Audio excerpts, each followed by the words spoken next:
Well, welcome. Thank you for joining us today for the third and final installment in Agile's Teachers as Frontline Workers video series with Dr. Sheryl Ziegler.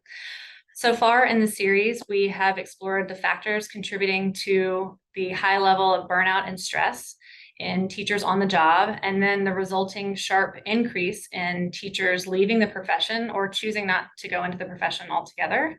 And so today we'll be bringing everything back full circle to consider all of this from the student perspective in a conversation about emotional and physical safety in schools. So welcome, Sheryl. Thanks so much for having me again. I'm excited. We're glad to have you back. So how do we want to tee things up today for today's conversation? To really round out teachers as frontline workers, what that really means, that we could talk about emotional and physical safety in schools. And it's almost ending with what is a prerequisite for learning. So we're rounding it out by saying, yes, there are these things going on, and we've got burnout, and we've got teachers leaving, and not enough new teachers coming in. However, if we don't have physical and emotional safety in schools, we've got really a huge problem.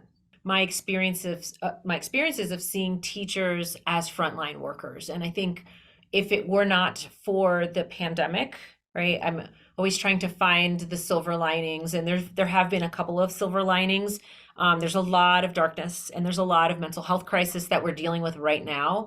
And even through that, there are some silver linings. And one of them is, I think, the appreciation and the value of teachers has come to the forefront, even if we don't have great solutions.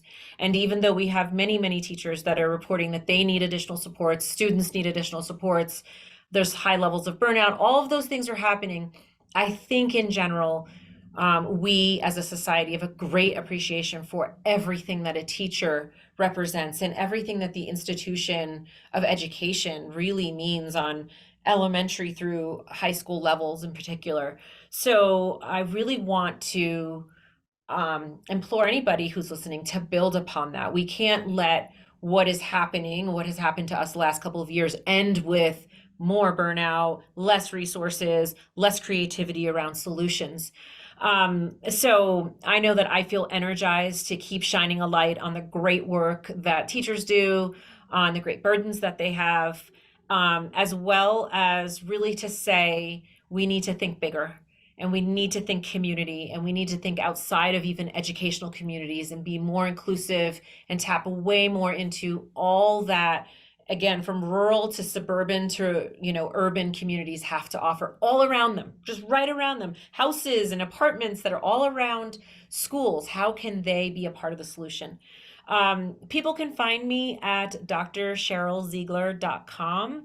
And that's also the handle on my social media. And again, I just really appreciate the opportunity to share all of this with you. Wonderful. Thank you so much. Thank you.